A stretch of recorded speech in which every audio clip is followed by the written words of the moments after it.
Hi అండి. Today recipe జీరా rice. దీనికి కావాల్సిన ఇంగ్రీడియంట్స్ బిర్యానీ ఆకు, దాల్చిన చెక్క, ఇది కాజు అనేది మన ఇష్టం. కాజు వేసుకుంటే బాగుంటుందని నేను వేసుకుంటున్నాను. ఇది ఎండుమిర్చి, ఒకటి ఇలాచి, పెద్ద ఇలాచి. దీనికి ఫస్ట్ ఏంటంటే అదే రైస్ 1 గ్లాస్ రైస్ వాష్ చేసి పక్క పెట్టేసాను, నీళ్ళు పంపేసేసి. ఇప్పుడు ఒక ప్యాన్ పెట్టేసుకొని దీంట్లో నెయ్యి వేసేసుకున్నాను.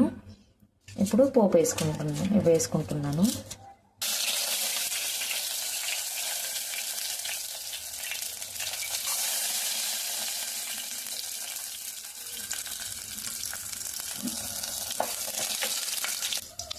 ఇలా కొంచెం ఒక్కసారి ఒక 1 మినిట్ డీప్ ఫ్రై గోలిన తర్వాత ఇప్పుడు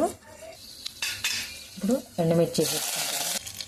ఒక స్పూన్ అంతా జీలకర్ర వేసేసుకుంటున్నాను. ఈ జీరా రైస్ కాబట్టి జీలకర్ర ఎక్కువ ఉండాలి. ఇలా గోలిన తర్వాత 1 నిమిషం గోలిన తర్వాత ఇప్పుడు రైస్ వేసేసుకోవాలి. ఇలా మొత్తం మిక్స్ చేసేసుకోవాలి. కొంచెం కింద నుండి మొత్తం కలుపుకోవాలి. బాగా కలుపుకోవద్దు, కానీ మొత్తం కింద నుండి కలుపుకోవాలి మొత్తం నీట్గా.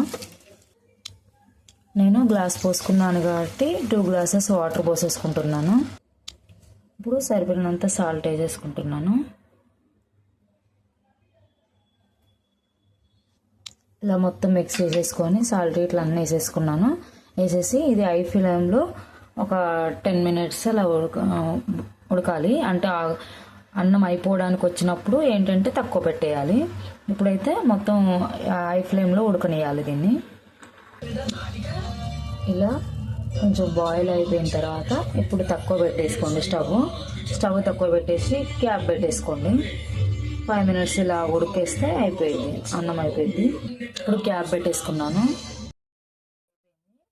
కొత్తిమీర వేసేసుకొని స్టవ్ ఆఫ్ చేసుకొని క్లోజ్ చేస్తున్నాను. ఒక 10 మినిట్స్ వరకు ఇది ఓపెన్ చేయొద్దు, ఎందుకంటే ఉమ్మగిలుతుంది.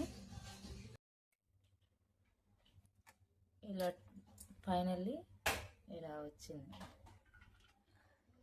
మంచి పుల్లలుగా.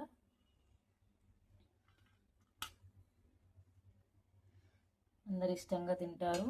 లైట్ ఫుడ్ బాగుండిద్ది. ఎప్పుడన్నా అరగకున్నా లైట్గా ఫుడ్ తినాలన్నా కూడా ఇలా చేసుకుంటే బాగుండిద్ది. Easy and tasty jeera rice.